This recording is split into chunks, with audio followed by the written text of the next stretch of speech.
You know, looking at all the books slash little trinkets I got on this little trip, my wallet more than likely hates me.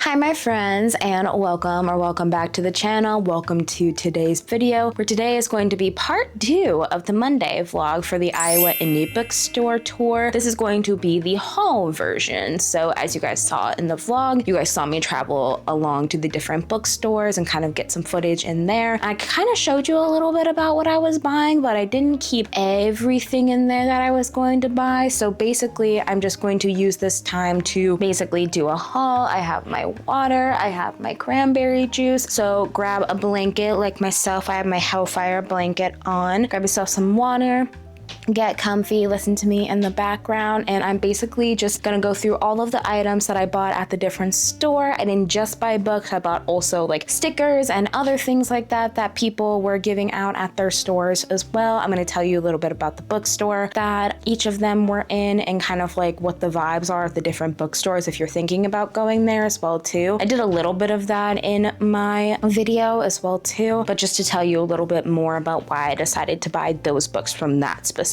shop. So without further ado, let's get started. So the first book that I picked up and the first bookstore that we went to was Sidekick Coffee and Books. So for that one, where's the sticker? I had a couple of stickers on here that I was just like, oh yeah, that's a good idea to do. So yeah, the first bookstore that we went to was Sidekick Coffee and Books. That was the first one that we went to. That one was the one where it's like, yeah, we should start there like we did last year. I didn't record it last year.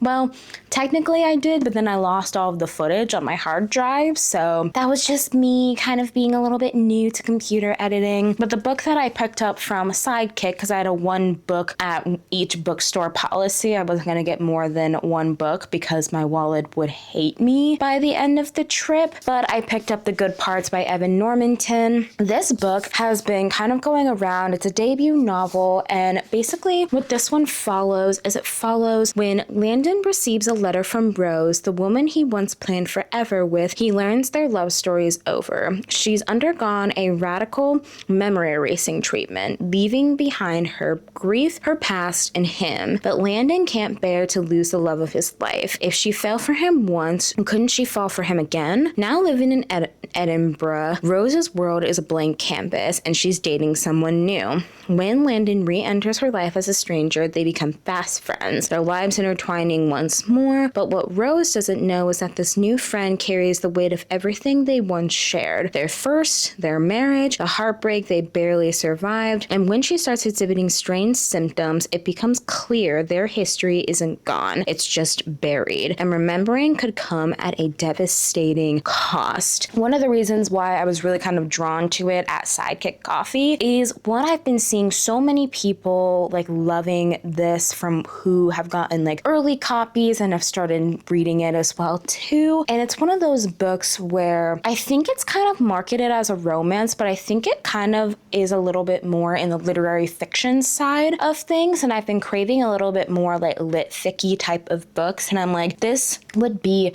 perfect. And you guys remember the way that the coffee shop looked in there. It was a coffee shop mixed with a bookstore. It was very cute, very quiet, very, very fun. And yeah, this is the first book that I picked up on the tour. I don't know if I'm going to read it during this fall time or maybe even during the winter time when I feel like I need to feel a little bit, honestly, but we shall see. This was the first book, that I got for the tour. So yep, that's book 1 for you. This next book was actually featured in my fall TBR. These next 2 books are actually going to be featured in my fall TBR. And the second book that I got from the bookstore was Prairie Lights was the second stop that I got this book in, because originally what I had planned to do is I had planned to pick up Yesteryear in Prairie Lights because I saw it at the front. It was like, oh, oh, that's one of the ones that I've been craving. But then as we kept moving throughout the store, I decided to pick up The Last Contract of Isako by Fonda Lee. And I kind of talked a little bit about this in my fall TBR, but basically it follows this woman named Isako. She's a very legendary swordsman. They are on this planet where your job determines your worth, and Isako commands the highest price, yet every legend must come to an end, and when a long-term client of her unexpectedly retires, she plans to follow, walking into the frozen wasteland with her head held high and her family enriched by her death. But when she's offered a final mission, she can't refuse, especially when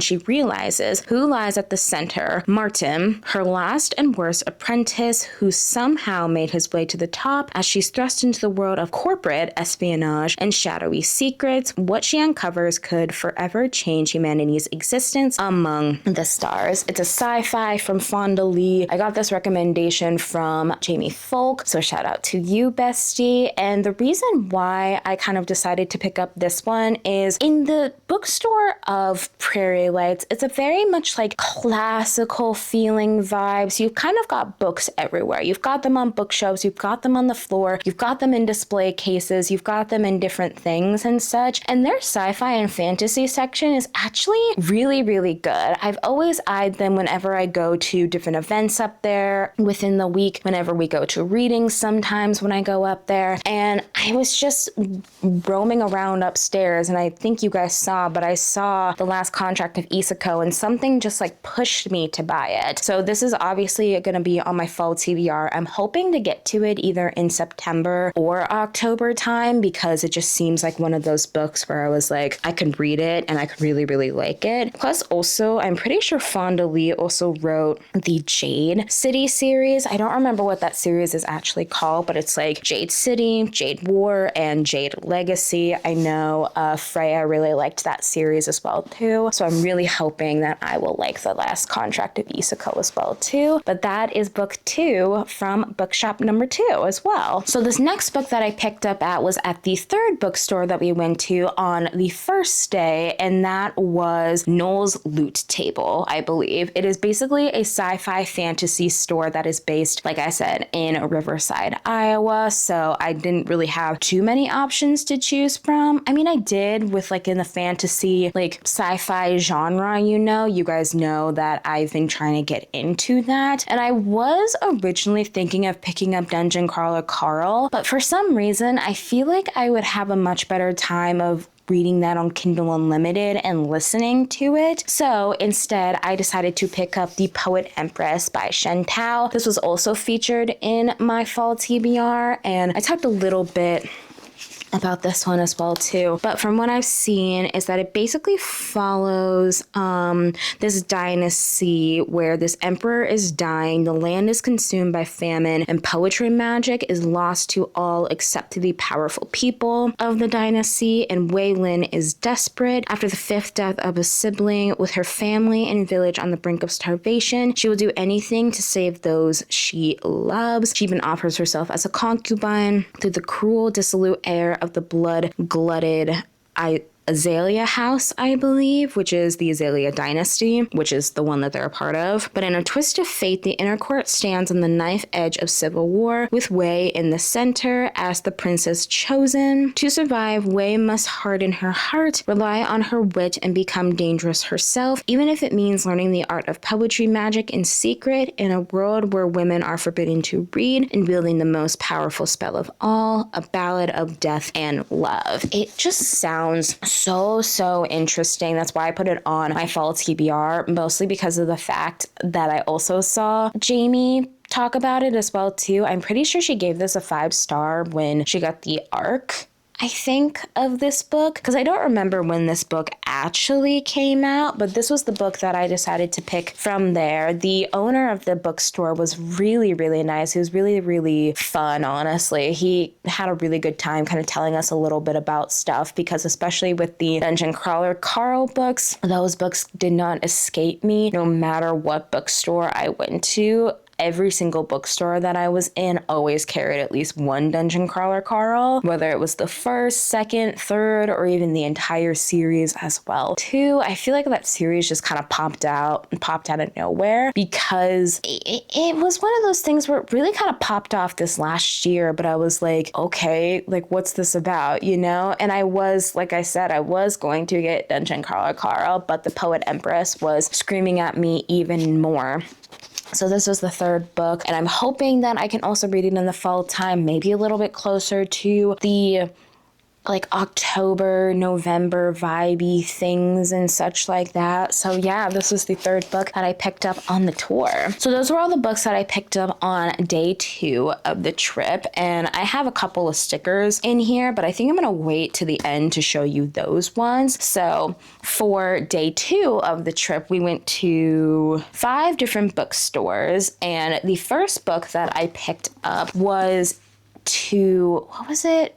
what was that bookstore? The Book of Vaults that was in Oskaloosa, Iowa. That one was on our way to kind of like the Des Moines area. And that one I decided to pick up Yesteryear, mostly because of the fact that I've heard so many people talking about this. I've heard so many good things. And if you're wondering why there's something sticking out, it's to remember where I got the book from. So yeah, I've got like my receipt in here and such for when we went to the Book Vault, along with a thing from the Book Vault as well, where talking a little bit about their like Libro FM stuff, you know, because that's a really good way to support your indie bookstores as well.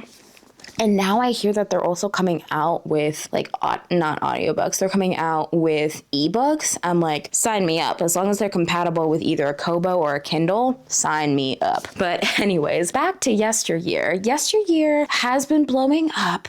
I feel like everybody has seen this book blowing up. I feel like I'm also one of the last people on earth to read this book. And from what I've seen is it follows Natalie. She is basically selling her pioneer lifestyle of being a traditional wife to her social media following, but she's got a bunch of nannies, she's got a bunch of production behind the scenes, she's got a kitchen that's hiding industrial grade freezers and ovens and such, and is just kind of not really faking this life, but kind of pushing this life to people, being like, oh yeah, this is a great thing to do. And then one day she wakes up in 1855. She realizes that like she has been transported back to the time where it is necessary to be a traditional wife, and kind of following from there. Main reason why I picked this one up is 1, because I want to read it sometime soon. 2, because I've also been kind of craving to hear/read about characters who are not always the most likable people in the world. If you guys have read Yellowface before, kind of craving that type of vibe where like with like June, she was so just like weird to be in her head because she was just so like selfish and things like that. And it was one of those things where it was like, God, I can't stand you, but I also want to see your downfall in a way. So I'm wondering if Yesteryear is going to be like that as well too. It just came out, and if I'm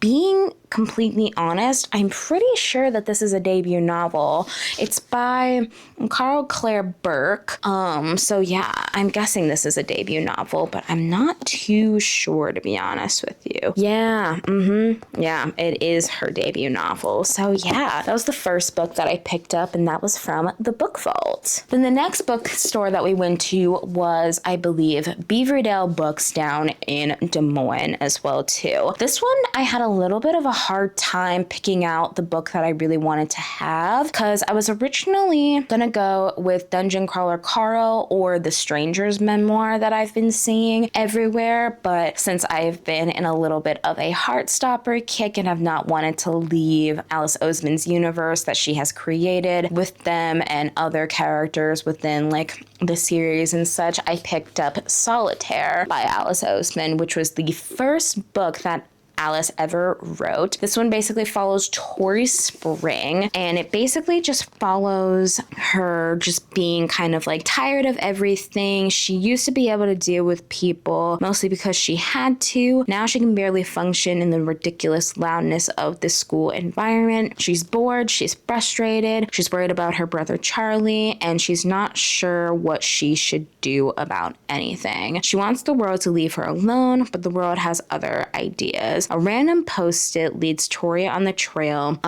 left by someone who goes by the name Solitaire. The person behind it wants to disrupt the school, even if it means disrupting Tori's life in the process, which she doesn't find cool at all. Plus, Solitaire draws a boy named Michael Holden into Tori's path, and once he's there, he doesn't want to leave, which is annoying. Deeply annoying. Tori doesn't care about Michael Holden at all, really. And if you guys have watched like season, 3, or like just any of the seasons and such, you'll know that this book technically takes place in season 3 because of what we know about Charlie and things like that. And this was the first time that Nick and Charlie were kind of introduced as a couple, and she was like, I kind of want to see how this like couple kind of started, you know? But this one follows Tori's story, obviously. I love Tori so much. She's one of my favorites, and I just got drawn to this book, honestly. It was one of those things where I was like, yeah, I just need to read it. Yeah, but that one I picked up at Beaverdale Books. That one was a cute little shop that was very kind of quiet. It had some used books. It had some used things as well too. It had some newer books as well too. So yeah, this one was just a lot of fun as well too, you know? So yeah, that was the second book that I picked up on day 2 of the trip. Okay, this next one that I picked it up at Shelf Love DSM down in Des Moines as well too. This one was a romance only bookstore, so of course I had a really hard time choosing what book to buy because I wasn't really in too much of a romance mood. But then I remembered a book that's on my TBR for August, and I was like, wait, I can buy the companion book to this, and that is Score by Kennedy Ryan. So I don't really know too much about this one. I think it follows a friend from Real by Kennedy Ryan, but I don't remember too much about it. Like even with Shelf Love and such, like the sticker looks like this. I'll show you guys it in just like a little bit, you know, but it's one of those things where I'm like, I like Kennedy Ryan as an author, and she is definitely one of those where I'm like, I think she could be an auto-buy author for me. Plus this one came out, I believe, earlier this year as well, if I'm remembering that correctly, because Real has been out for a long time, and it got recently republished under Forever. But yeah, this is the second book in the little, like, I think it's called the Hollywood Renaissance story. I have Real right here and such because I have a plan for this one, but I got these 2 books together, so I'm very curious to see how I will like the Score. The one in Des Moines, which was the one that I got this from, Shelf Love, that store was really, really cute. I really, really liked that one, though I did have an overwhelming time figuring out what book I was going to buy, like I said as well too. But this was the 3rd book that I picked up that day, and also the 3rd bookshop that I went to that day. Then the next book that I got at Reading in Public Bookstore and Cafe. This one was down in West Des Moines area, a little bit closer to like their downtown area and such, and that is Before Your Memory Fades. I don't remember how you pronounce his name. I don't want to butcher his name, but I always find myself reading at least one of these books from this little series of Before the Coffee Gets Cold, and it's just one of those fun little vibey books where I'm like, I know what I'm kind of getting into, but I'm following different stories as it like goes, and I'm like, sign me up. Why not sign me up for this, you know? So I've been a little bit like excited for this one as well too. This is one of those things where like I didn't need to buy the physical copy if I didn't want to, but I think I would really appreciate having the copies on my shelf just because of how cute and fun they are. You know, it also supports translated work as well too, which I love supporting translated work as well. And if you don't know what what this series is kind of about. You kind of are in this little coffee shop in the back of like Tokyo. It's kind of hidden away, you know, and then it shows itself to people who need to like go back in time to where they can visit something or someone in the past that they met in this coffee shop, however long ago, you know. So I really liked the first book. The second book was fine. It wasn't my favorite thing in the entire world, but I'm really excited to read this one because, like I said, it is a book that I always love reading in the like winter time. It kind of gives me a little bit of hope, and it's like a cute little thing of like, this is fun, you know, like I have this fun little thing that I can do. So, but yeah, this was the fourth book that I picked up with the fourth bookstore that I went to on day 2. And then the last bookstore that I went to on day 2 was Storyhouse Bookpub. This is the last one that we decided to go to. We were going to go to another one, but the other one was closed because they were like giving the staff a little bit of a break, which, you know, I completely get that. But the book that I decided to pick up here was Best Offer Wins by Marissa Casino, I think is how you pronounce her name. I'm not too sure, but this is a thriller. And from what I remember, this basically follows this girl named Maggie. What's her name? No, Margot, I think. Yep, her name is Margot, and she's basically just trying to find the best house on the market. And of course, the market for buying a house is shit, of course. And then she kind of goes into a little bit of a thing of like how she's gonna stop at nothing to get this house. And it kind of gets, from what I've heard, it gets a little bit scary sometimes. It gets a little bit on the like, what the fuck is wrong with you, girl, you know? Kind of something that I've similarly heard from like Yesteryear and Yellowface, where you're in the mind of a character who you're just like, what the fuck is wrong with you, girl? So I'm very, very curious to see how this one goes. Like this one was I was thinking about like getting something else at this bookstore. I can't remember what the book was called off the top of my head. I haven't reviewed the footage as of recording this for the reading vlog, so I'll probably say a little bit about which one I was thinking about buying, but like, you know, it just kind of depends on how it comes up as well too. But I got Best Offer Wins because one, I've been looking through a little bit of a mystery thriller-esque with a kind of unhinged main character, and I'm like, sign me up. Plus, I also saw Jamie Folk read this. I don't remember what she gave that book in like rating style, but she said it was a lot like the terms of like Yellowface and Yesteryear, and I was like, sign me up, because I've been craving a little bit of a unhinged like main character. But yeah, that is the last book that I bought on day 2. So far I have bought 1, 2, 3, 4, 5, 6, 7, 8 books, and now we're gonna go on to the last books that I have for day 3. So for day 3, the first bookstore that we went to was called I'll Meet You There. It's in Cedar Rapids in the Czech Village area, and the book that I decided to pick up there was one that I actually decided to soft DNF because it was based in the winter time, and it's currently like hot as balls outside, so I'm thinking it's going to be more of a winter read, and that is No Exit by Taylor Adams. You guys know I love Taylor Adams' work. I love Her Last Breath. I love The Last Word. The Last Word was what got me into him in the first place, and No Exit is kind of that similar way where basically it follows this college student named Darby. She's on her way to Utah to see her dying mother, but then she's caught in a fierce blizzard in the Colorado Rockies with the roads impassable. She's forced to wait out the storm on a remote highway stop with no cell phone reception.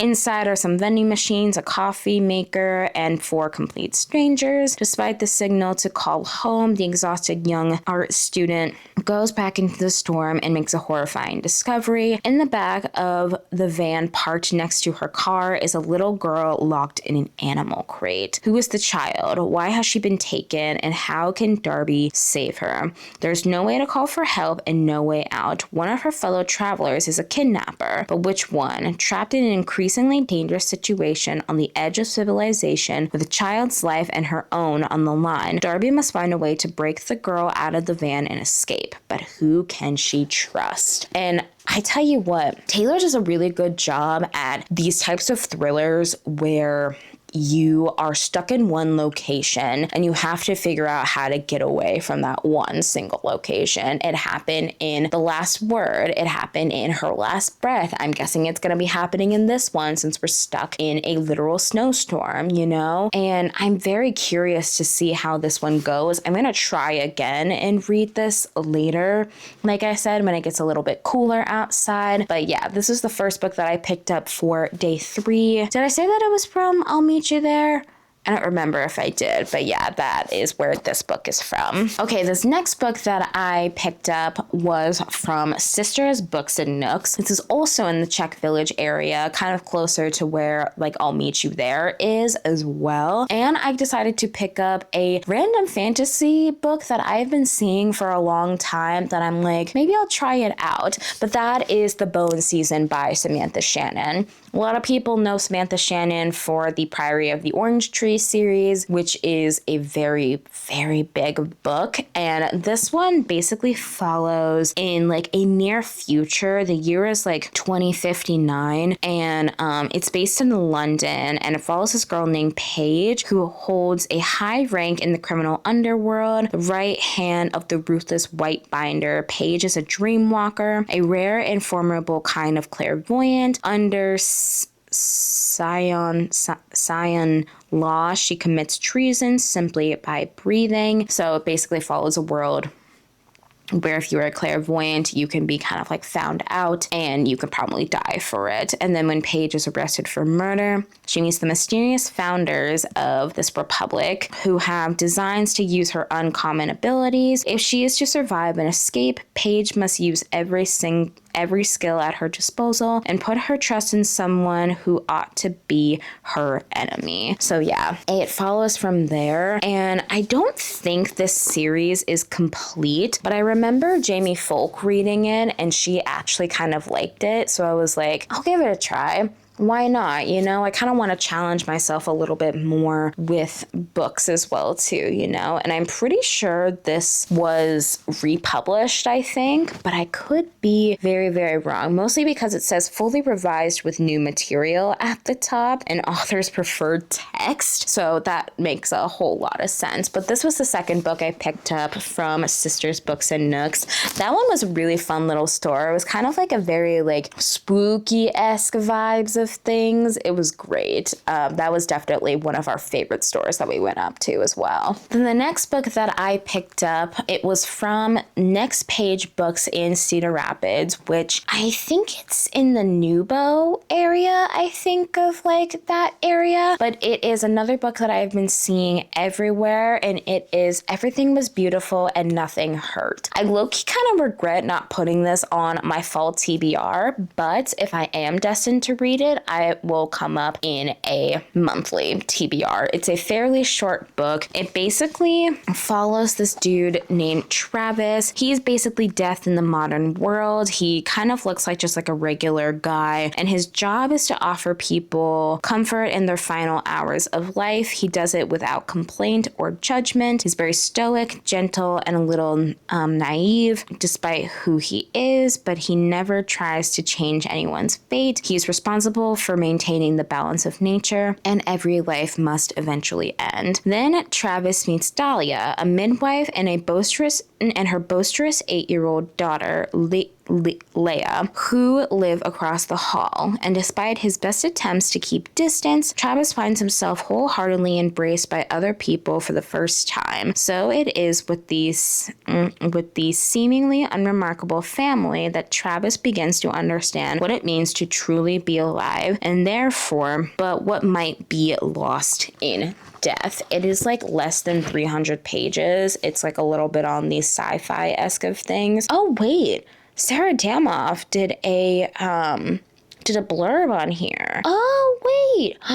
Oh, that's fun. Okay, that just made me want to read this book even more. I recently read The Bright Years, and you guys won't be seeing a vlog for that because I read that book for myself, but I'm like, oh, okay. And this was one of the books that I was like, I need to get this book. I remember when we were walking in, because I was kind of a little bit busy, and my mom immediately picked up this book and was like, is this the book you're looking for? And I was like, yes. Oh my God, thank you. So that one was kind of chosen for me and such. We've been to Next Page Books before. It was a cute little place and such. I didn't get any videos of Frank, who is the cat that roams around there. He was kind of in the back where like the book owner usually is, like the bookstore owner. And I didn't really want to like pull out my camera and like record that, you know, but like just trust that he does exist, you know. But this was the third book that I decided to get on our trip, and I'm so excited I got this one because, like I said, I've been looking for this everywhere and none of the other bookstores had it until I got to this one. So I'm so excited to read that one eventually as well too. And then the last book that I technically got on day 3, which was the last day that we did this, I stopped over at Happily Ever After Book Boutique down in Cedar Rapids as well too, kind of closer to the north side of town. And technically I bought two books, but my mom paid for one of them. So the first one I got was technically a book that I've already read, and that is Cross My Heart by Isha Patel. You guys know Isha is a author friend of mine. I read her advanced reader copy that she gave me when promoting her book last year. So that was this. Really, really enjoyed it. It was a 4.5. Really enjoyed this. This one, I believe, is a signed copy as well too. Oh yeah. Where is it? Yep. There's a little signed copy and such. We love Isha so much. So technically this is a book that I've already read, but I was like, I feel like I need to get it in the physical form. So I did. And then another book that I technically have the ARC copy of, but I just have not gotten to yet, is Long Hot Summer by her as well too. And this one basically follows this girl named Jordan. She loves lacrosse. She loves the idea of being a counselor at a lacrosse camp even more. And Rod is a single, exhausted dad, but he loves teaching kids, and his summer camp is his pride and joy. So he finally decides to take on new staff, though he wasn't expecting Jordan, and neither of them were expecting the explosion of chemistry they feel when they first meet. Jordan's only staying until July. Rod hasn't got time for anything serious, so they can't develop feelings for each other. They won't. Right? So yeah, it kind of follows from there as well too. This was her book that came out this year as well. And I'm really, really excited to read that one. Again, Happily Ever After was another romance only bookstore as well. So I had a lot of fun with that. And that was the last book that I got on my trip. So moving on from the books, I'm going to show you the items that I got at different bookstores and such. So this first one I got was actually at Happily Ever After, and it is a reader roulette card deck, kind of like a TBR card deck, if you can see right there. The maker of it is right there. Shout out to you. Basically, it's a card deck to help you choose what to read next. And technically, I do have a TBR card set, but for some reason, it hasn't always gotten me the best books. So I decided to get these guys and just decided to try this. So like one of them is like choose a book with a couple on the cover, as you can see right there. Another one that is randomly in here is choose a book that is considered a classic. So I definitely want to probably do that during either September or November time. But yeah, I got those over at Happily Ever After. So yeah, that was great, honestly. Again, it's called Reader Roulette, a card deck that helps choose what you read next, pretty much. I might even do this for a video too. I think it just kind of depends on what I'm feeling. And then this next thing that I got is actually from the same person who did this reader roulette, Pippa Post, I think. is what it's called technically. Yeah, Pippi Post, I think is what their name is. I can't remember off the top of my head, but I didn't get this at Happily Ever After. I actually got this at I'll Meet You There, and they are TBR decision dice. So basically what it is, these are 12-sided TBR dice that are sprinkled with genres and a fun reading prompts. So I haven't actually opened this one up yet. It's fairly easy to open and such, so I'm just gonna open it while I'm here. So I've got two TBR things right here. So this pink one has the genres. Wow, that took forever. And then these are the prompts on here. Like one of them is text a friend and read whatever book they recommend, or pick a short read under 300 pages, or things like that. I think this could be kind of fun for a little like 24-hour readathon, or maybe like a 48-hour readathon type of vibe, you know, where it's like one of those things, you know. But yeah, that is the thing that I decided to get while I was over at I Will Meet You There. Hoping to implant that into a video sooner rather than later, but we shall see. And then I basically got a whole bunch of different stickers at different bookshops. So like this first one I got is like Happily Ever After Book Boutique in the colors of the Iowa Independent Bookstore tour. So I got that one.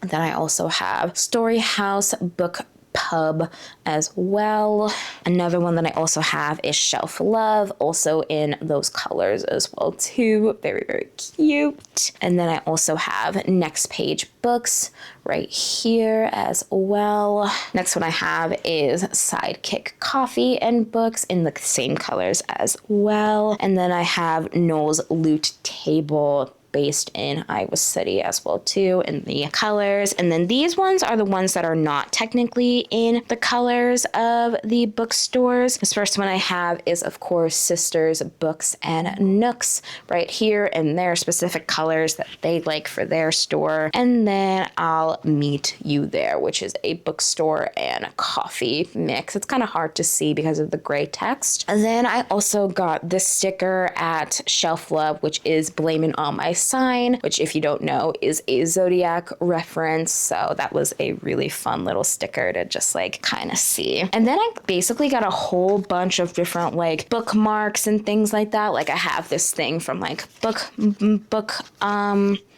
Vault. I have a little thing from Shelf Love as well too. I also have one from Sisters Books and Nooks as well too. I also have another one from Gnoll's Loot Table with the Libro FM stuff if you wanted to support those guys as well. A couple business cards as well too. We also went to this little apothecary thing that was next to Sisters Books and Nooks as well. We just kind of decided to go there. I didn't record it because I just didn't really want to record it, but it is a-okay, honestly. And then one that I actually saw that my mom actually got for me was in Reading in Public, was a little thing that I can like put on my bookshelf, and it is Nick and Charlie with their like fun little thing. Like I can basically take this part off at the bottom and they can stand on my little bookshelf. So they are going up there more than likely where my Heartstopper collection would normally sit. It's kind of sitting a little bit farther down on the shelf because of getting all the books together for when I do my reading wrap up eventually. But yeah, I have this one of my babies with Nick and Charlie. I love my boys so much. I love them. I love them. I love them. I love them. And then also a couple other things that I got at, what is it? Happily Ever After bookstore. I got a couple of Kindle charms. I've got one that says like Kindle girly and things like that. This one is the only one that really kind of fits. The other ones don't really fit in my thing. I thought they were, honestly, but then I got another one where it was like plot twist. I bought more books. I'll more than likely either just like give this one away or like do something else with it. Of course, it's not going to focus. Focus. There we go. That took a long time to focus. And then like this one where it was like noodles, where it was like instant peace of mind. This one was the one that I gravitated to the most. So focus, focus, focus, There we go. Gotta cover up my face every time I do that. But yeah, excuse me if my voice kind of sounds a little shot as well too. I've been drinking water in between doing this, but like sometimes the water doesn't always help. And then I got something for my little keychain for my keys, which is reading is cheaper than therapy. And honestly, I would 100% agree with that notion because therapy is goddamn expensive. I will say therapy is a very, very good thing for you and such. I'm currently looking into doing therapy myself again and getting back into therapy. So I think it's a good thing, but also at the same time, sometimes reading is cheaper than therapy. And then I went to this place called Ray Gun. It is a very popular little like store that like kind of makes fun of itself in a way. And I got basically a whole bunch of stickers. Like one of them I have is pronouns matter, just ask my English teacher, as y'all can see right there. I saw that and I was like, oh, 100%. Then I got a Kendrick Lamar sticker from Super Bowl 2025 talking about the revolution about to be televised, but you picked the right time, but the wrong guy. I love that performance so much, honestly. I hope that people start making stickers for Bad Bunny's performance as well, because I'm like, I need to see that. And then I got everyone deserves a livable wage. I don't know where I'm going to put these stickers, but I'm like, I love them and I need them. Oh yes, another one that I really loved was Don't Fear the Library. If you guys know the song Don't Fear the Reaper, that's kind of like a parody off of that pretty much is Don't Fear the Library. And then hopefully one day my job is books in the Barbie movie logos and things like that. I love that. And then we also got a little bit of a pansexual flag as well too, which I absolutely love to see. But that is basically everything that I got in the bookstore and such, and the different bookstores. So yeah, thanks again for watching part 2 of this video. If you really did enjoy it, please make sure to like and comment down below. If you don't know what to comment down below, tell me if you plan on picking up any of the books that I talked about in this video. And also if you plan on going to any of the bookstores that were mentioned at all as well too. You know, if you want a little bit more in depth about the bookstores, you can go over to Monday's vlog as well too. But yeah, I just knew if I tried to put this into the same video, the video would be way too long. So it just makes sense to kind of like chop this up into parts, you know? But yeah, if you liked me, please make sure to subscribe and turn on post notifications. I post every Monday, Wednesday, and Friday. Mondays, I obviously do vlogs. Wednesdays, I do bookish chats and like bookish talks about whatever, honestly. If it's anything related to a book, I got my microphone on and I'm talking to you guys, to the camera specifically. On Fridays, I do Tomodachi Life Living the Dream, obviously. And that's pretty much it for video schedules. If you also want to follow me somewhere else on the internet, I've got my Fable, my Goodreads, my TikTok, my Instagram, and other things like that. And again, if you want to check out all of the books that were mentioned in this video, all of them will have links in the description down below, along with the addresses and locations of all of the different bookstores that were mentioned in this video as well too. So yeah, thanks again for watching, and I truly hope that you guys have an amazing day, week, month, and year. See you later, friends.